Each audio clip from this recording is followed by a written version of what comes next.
What's up, world? It's your girl Ebonée, aka the Princess of New York, and I am back with another interview. Now, today's guest is a good friend of mine, and let me tell you, she is a triple threat. She's an actor, she's a dancer, and a producer. Stay tuned.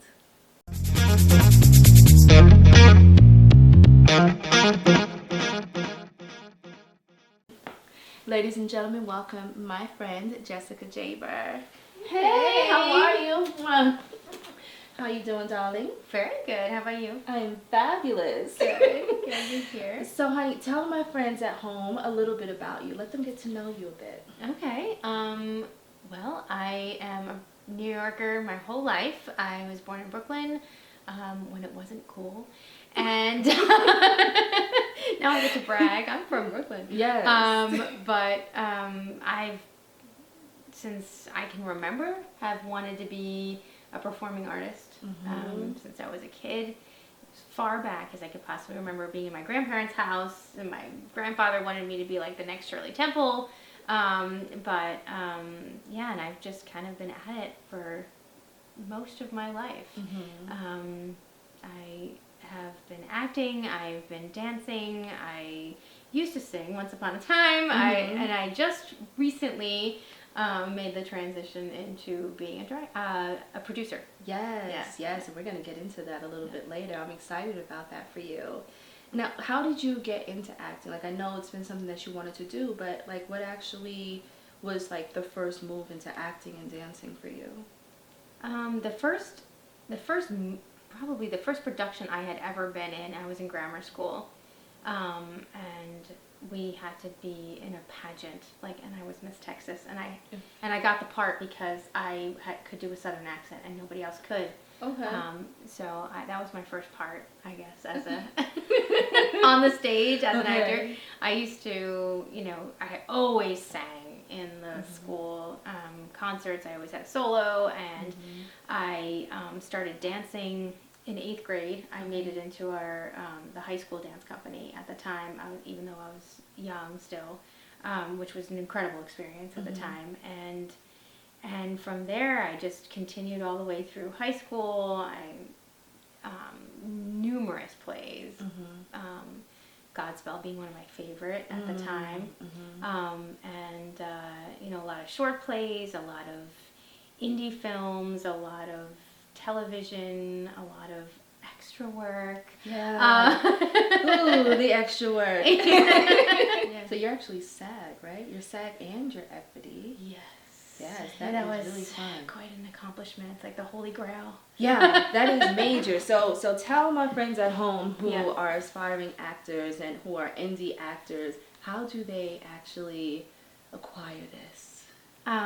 Well, the way I got into Equity was I did an off Broadway Equity 99 seat kind of theater run of a Shakespeare play. I did Macbeth.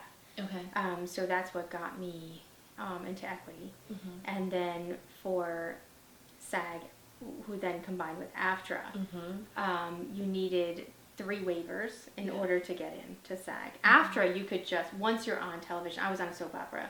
Okay. And once I was on that, I think I was required to join within 30 days if I wanted to do any more television work. Yeah. So I did, and the soap opera experience was it was the best. I had my own dressing room. Oh. I had they called me over the PA system. I was young. I was in my 20s, and I just was like, I love this. Which show was so it? great. Can you it was Guiding Light. Yeah. Okay. Yeah. So I would love to be on a soap. Yeah, it was quite the experience. Yeah, it was really, really nice. So let's talk about how we met. Yeah, go down memory lane. Yeah, I think the first thing we did together was Freedom Summer. Yep, I think that was written by William Tucker, who unfortunately has passed away. Yeah, but I was the production manager on it. And Samuel Harps, he was the director. And Samuel Harps, I interviewed him last season. But so such an amazing guy. He is. I love Sam. But that's how we first met. So yeah. Tell us how you enjoyed that role. That role was fun for me. And it actually was eye-opening, to be honest, which is a little sad. It's kind of not really, something that you would be proud of as, being Caucasian, is that Right. I grew up in a family, in a community where I thought that there were, that any type of racial tension, any type of discrimination, anything like that was so far in the past. Right. That when I got cast in this role and I saw that this had happened not too long before I had been born, and it was so close in our history that this was going on. What the story was about during this particular summer, the civil rights movement, and all of these students who were going down to the South to help all of these people that were getting abused. Yeah, SNCC. Yeah, SNCC and Bob Moses. yeah. And really, the thing that was funny to me, and not like funny like ha, but it was supposed to be about the civil rights movement, But really, the play really was about the 4 white students. It was. It was about the 4 white students. Yeah. And I mean, you can't really be too surprised because it was written by a white man. Yeah. And so he can't tell the story from my point of view. Right. He told it from what he went through. Right. When he was one of the students. Right. During that particular time period. Yeah. So I think for me it was, it was interesting because I learned so much about this recent history that they didn't teach us in school. No. This was not talked about. This was not something that anybody, they stop before they start talking about anything that was even controversial, I think, in terms of that. And they wanted us to think, which you can kind of see being a little valuable, seeing that they just want to make everybody go forward, right? And there's value to that. Yeah. And I feel like I was fortunate enough to be one of those people that grew up in a family, in a community where we didn't see differences. There was I thought race and tensions and all that stuff had been completely gone. I really, really honestly did. And so it was, for me, kind of eye-opening that this had been so much a part of our recent past. And again, like you're saying about the white students, the story being told from these white students and what they were doing, where they seem like, I think, a little bit more heroic than maybe we would really want them to be. Right. Because they feel like they're doing something, but in the end, what is it that they actually did? Was it really a way to feel a part of a trend?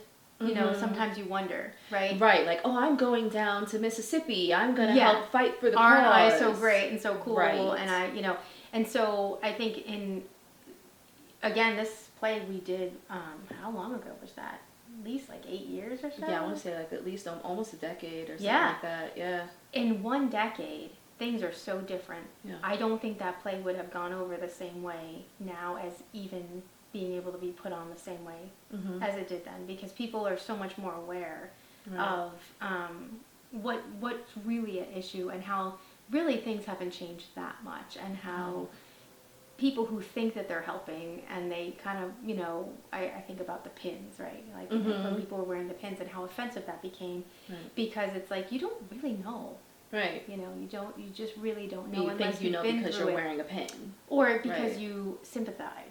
Right. Right? It's different. Right. I think that, somebody who does not live that way and doesn't face that every single day has no idea what it feels like to face that. Right. So I feel like that was, something that I learned, during that particular production. And now looking back on it, what more you could learn. So the next production that we worked on together was Clover, right? Yep. And Samuel and I talked about this during our interview. That is like one of my favorite roles because I played a convict who was she was a little I'm trying to think of a nice way to say it. In like this interview that I was on this other show, this other channel, Made for Kings TV, I said it nicely. I forgot how I said it because I don't want to say she was psychotic. Yeah. But she was like, but in this unbelievable way. And in the way that you played her was, you know, just so well done and spot on, that the sympathies that you could have for her was really shown. And it's just that Ebonée had to play this character who she was in prison, and she was very stunted in her emotional development, in addition to the psychoses that she had. And she had this woman who was a mother figure, who was another inmate, and just the dynamic that the two of them had together was just so special. So that was really... That was a super fun play, and I would love to do that again. And I'm actually working on some things, but I'll let you guys know when I get closer to actually fleshing that out. But Jessica, she played an attorney for the main character's, the title character's mother, because the title character is Clover, that was the baby, and she was the attorney for the mother. And yeah, you were kind of a wolf in sheep's clothing. Yes, I was. I was a very terrible person, which I hate to say I enjoyed playing, because it was the first time I actually got to play a bad person. I usually, Freckles get cast as, the good girl, the girl next door, and this is the first time that this particular role needed me to not just have that face of somebody who's innocent, right, but also needed me to be able to turn in a certain way at a certain moment and reveal what was really going on for me. And I was really using the system and to manipulate this particular inmate and take her baby for my own, because I wanted the baby, and to and I was, and these were all very.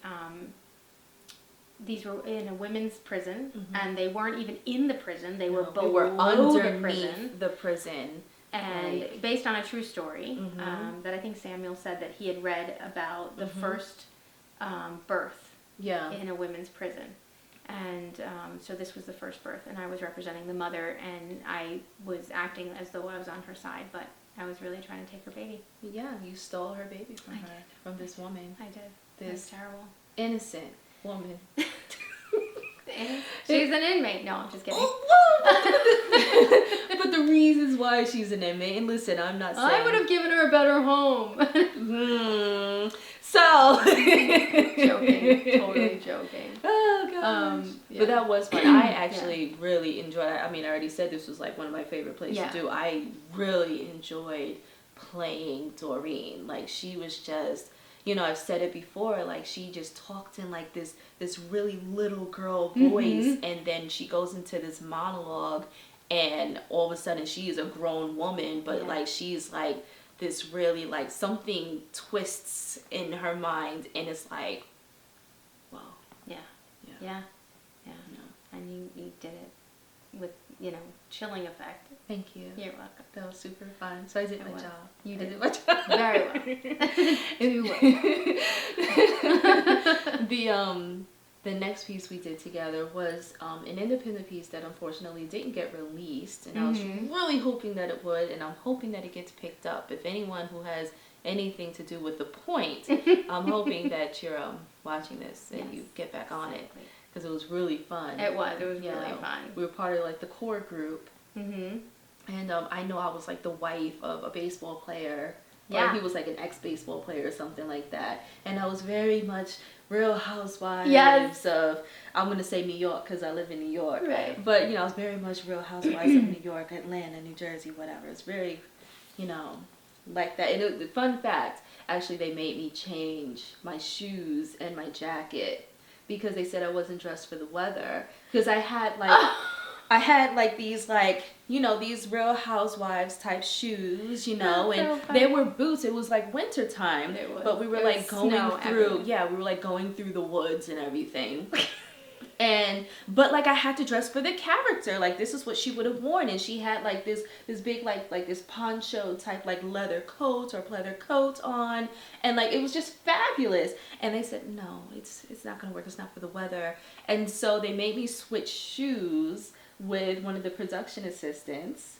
I feel like this is coming back to me with now. with Jeannie, Jeannie. I love Jeannie. I've done several shows with her, and they made me switch shoes with her. I remember. She had Uggs, and I was like, I don't want to wear Uggs.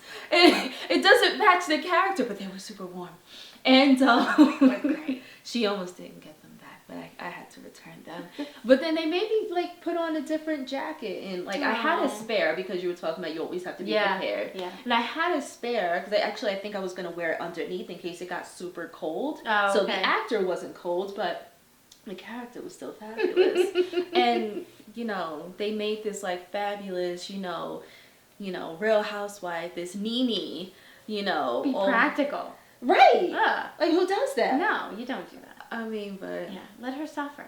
Let her suffer for her fashion. I mean, you know, beauty hurts sometimes. It does. It does. Hurts. Yeah.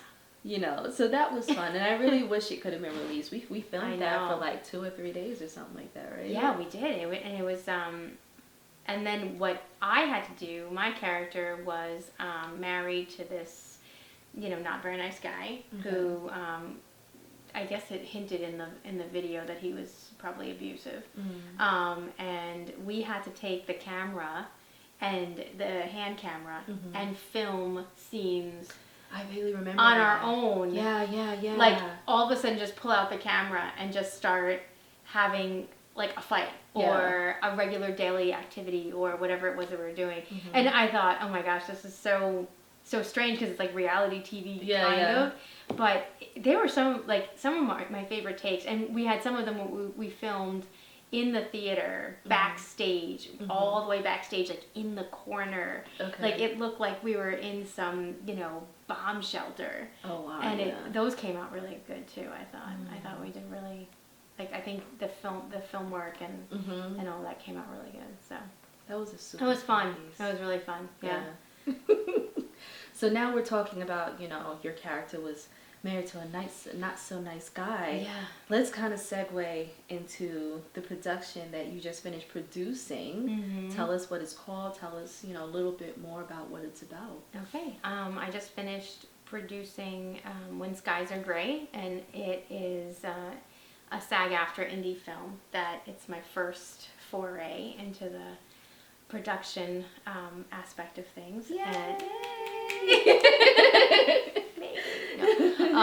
Yeah, so, and that has been a really interesting trip for me because it's just been so fun to be on the other side of how this all works. Yeah. And to be in control of creating something that that I had a vision for, and then I get to see happen, and then I get to see it appreciated, which is really that I didn't expect to enjoy as much. I said, I'm going to do the film festival circuit. That's what everybody does, and so I submitted to some film festivals, and it got picked up, and I thought, oh wow, that's kind of well then. I feel really happy about this more than I thought I was going to. Right? I didn't think I was like the type of person to be like, oh, I need that stamp of approval on my work, but. And then going to the festivals has been it's not only informative just to see what else is out there and to meet people and to be a part of all that, but it was also to see it on the screen and see it next to other films. And I've been at 2 festivals so far, and it's been really interesting that, you know, in one festival next to the films that it was playing with, it just seemed to really just be incredible. Okay. And then in this other festival, we shot this in Orange County, on the waterfront in Cornwall. It's very rustic, rural, pretty, picturesque. I have they're young people who are the main characters. So it's a story about young people in suburbia, kind of rural area, and all the other films in this last festival were all urban.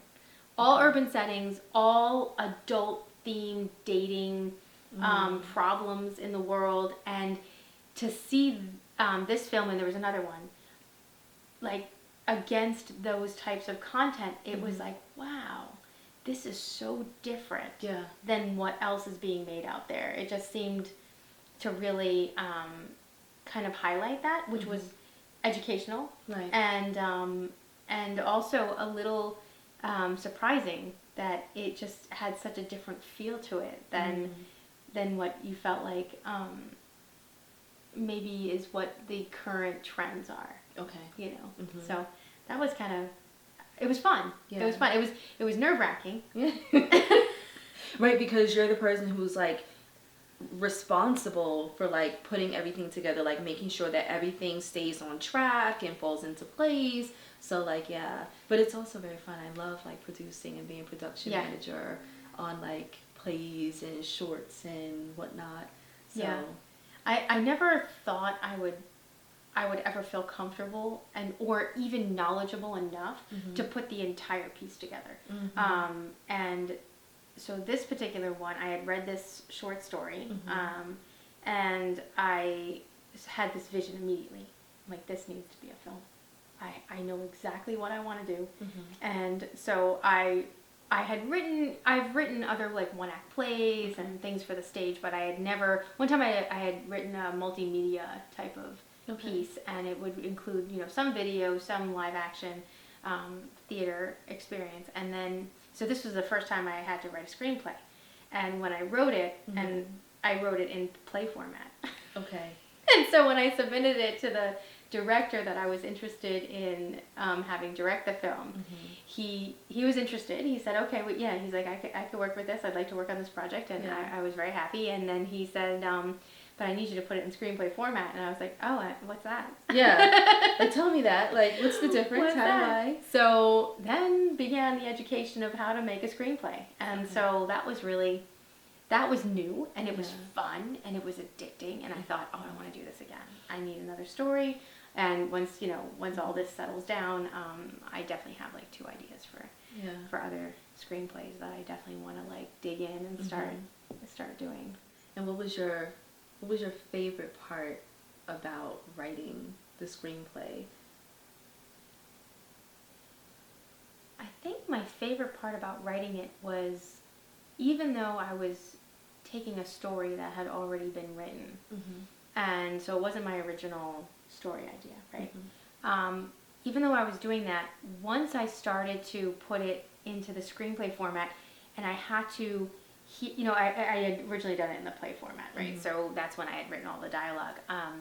To hear the characters start talking on their own, because a lot of time there's a lot of narrative in a story, and when you start to hear the characters in your head and they start to talk without you even having to plan what they're going to say, all of a sudden you're so immersed in their world that you know what they're going to say. And so for me, that was kind of the most fun, is getting to that level where they're talking, right? And you see them and you know who they are, and I think it's because it was the first time it was not my story, that I was able to hear voices and have characters come to life when it was not it didn't originate with me.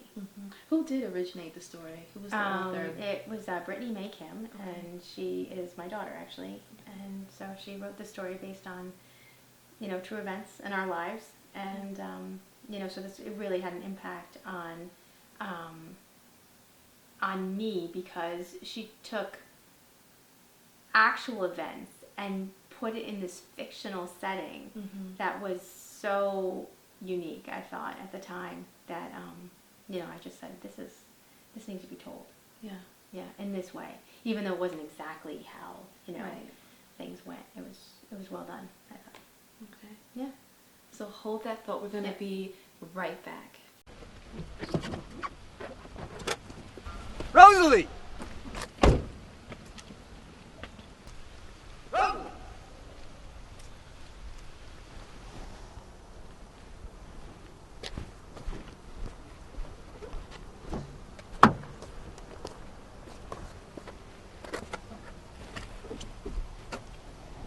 I'm going to have you talk to the doctor tomorrow about James. What about James? Dr. Johnson thinks that you're having a hard time dealing with your father.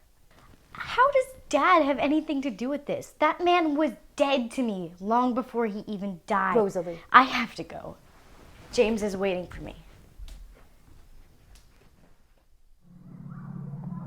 Okay, so that was just a clip from When Skies Are Gray, written by Brittany Mae Kim, produced by the lovely Jessica Jaber, and it was directed by Lucas Ruderman, right? Yep. So tell me a little bit about the scenes there. I know they're pretty self-explanatory, but let's dive into them a little more.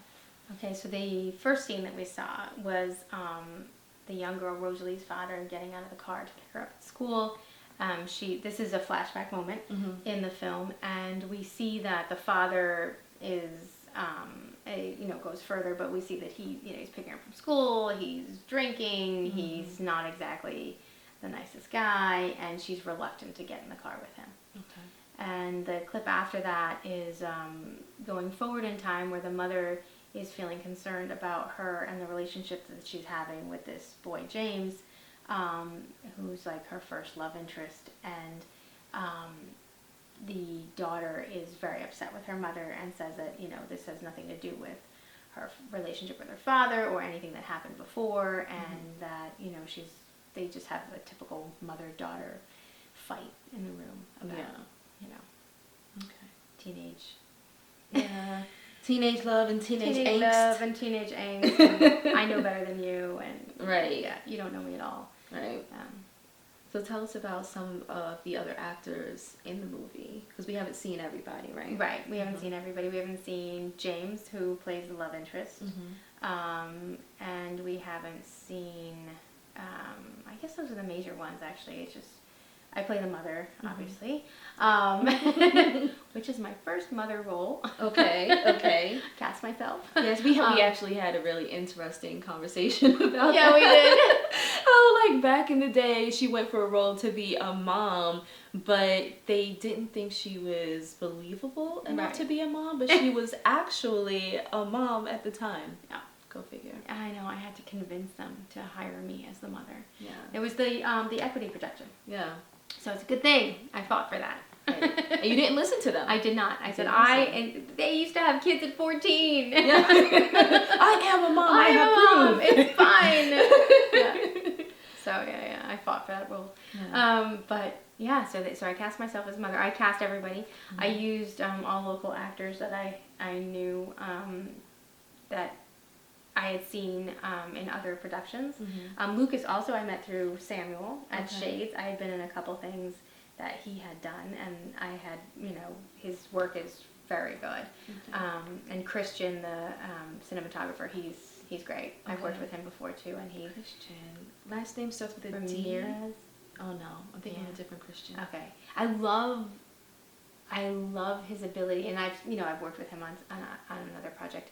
So I love his ability to see things through the camera that you don't always see when you're there, and the way that he adds so much, I think, to the production.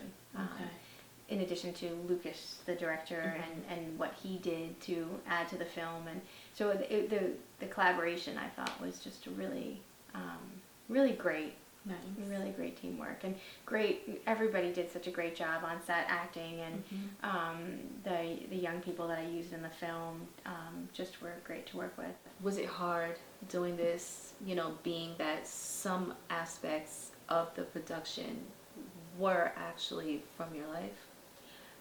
Yeah, it was.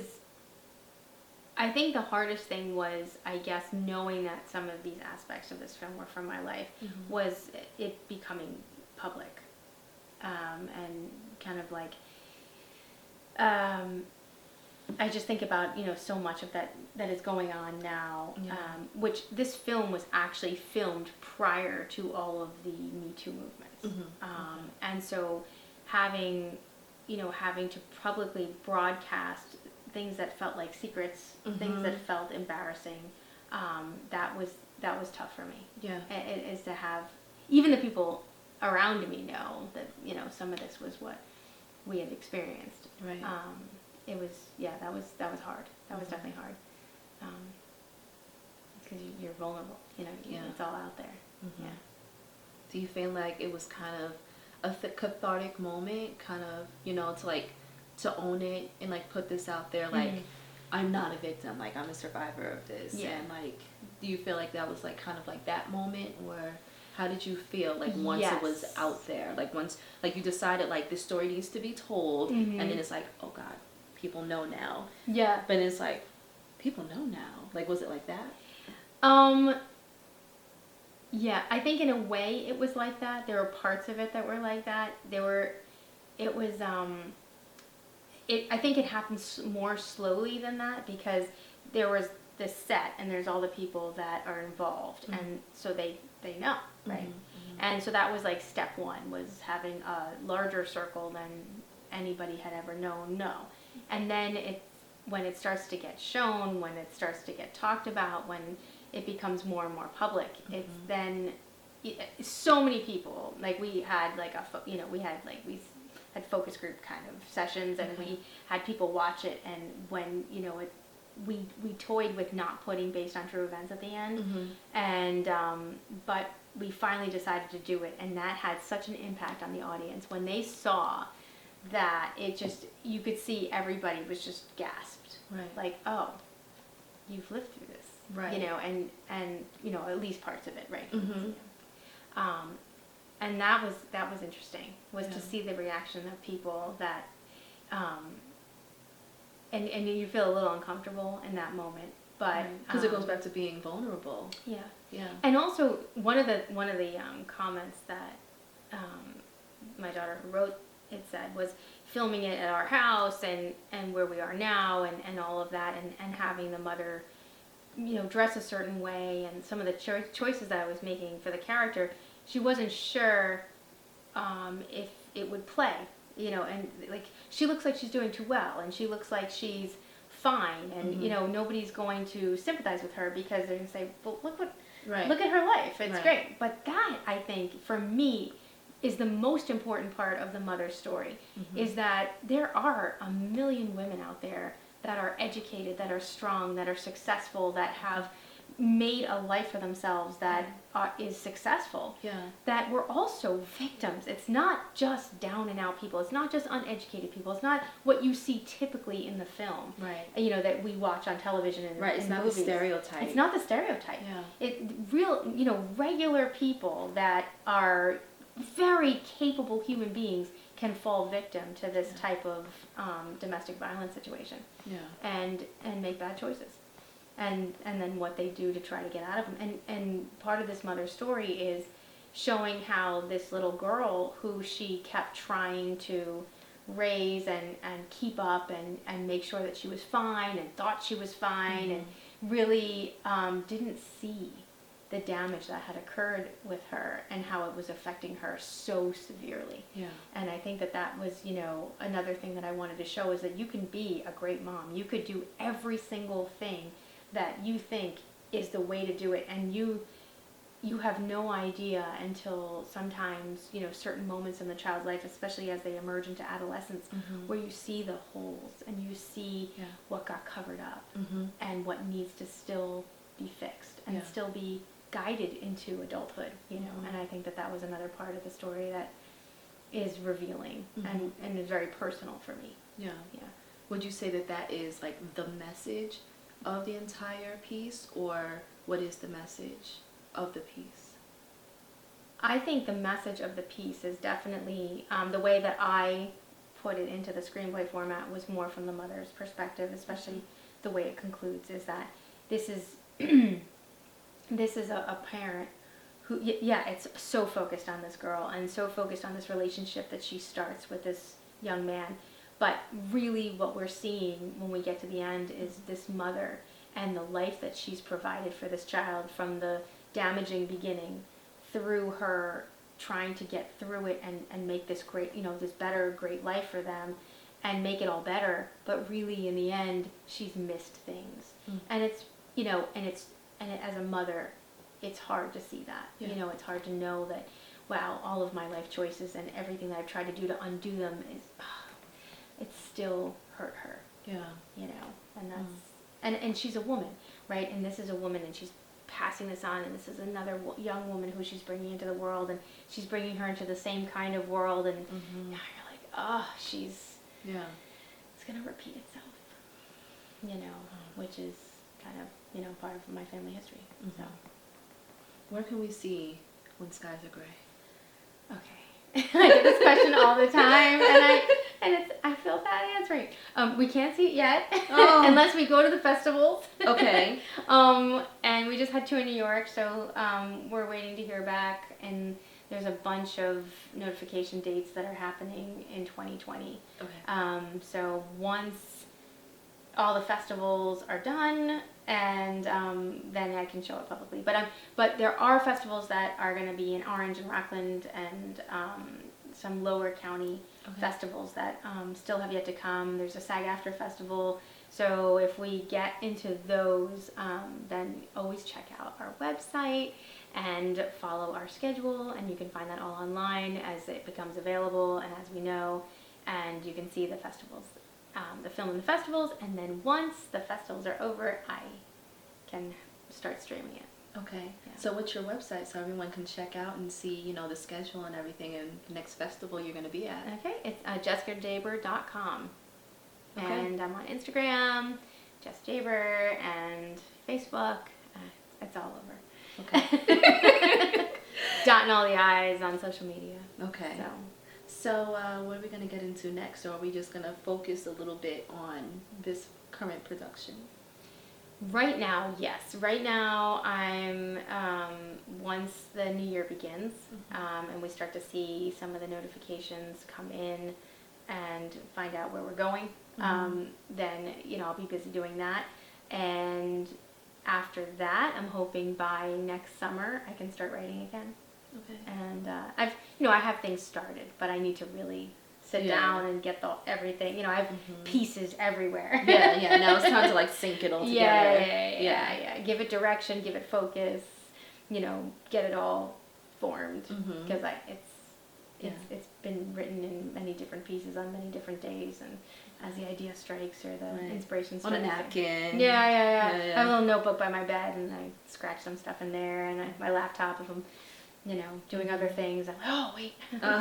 Just kind of like or, open that tab. Rainy day, I'm home. Oh, okay. There's nothing to do. I'm gonna write. So, So I'm trying to fit it in here and there, but yeah. Okay. All right. So I can't wait for that. So tell my friends at home what kind of gems you have for them. Pertaining to acting, dancing, life.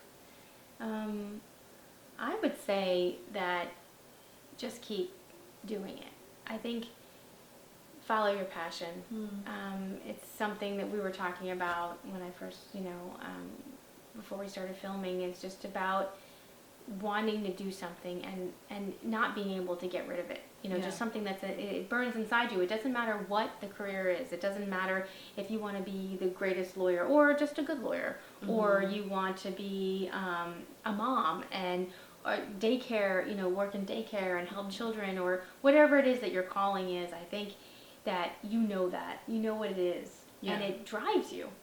And doing it is really, I think, the most important thing. And even if you only can do it as a hobby, even if you can make a career out of it, I will quote my father, who told me that work is work, and if it was fun, they would call it fun.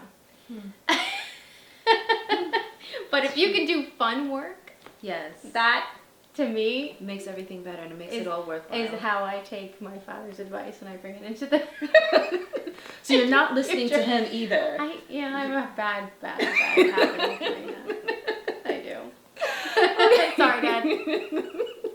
All right, doll. So tell my friends at home again all your social media so they can follow you. www.jessicajaber.com.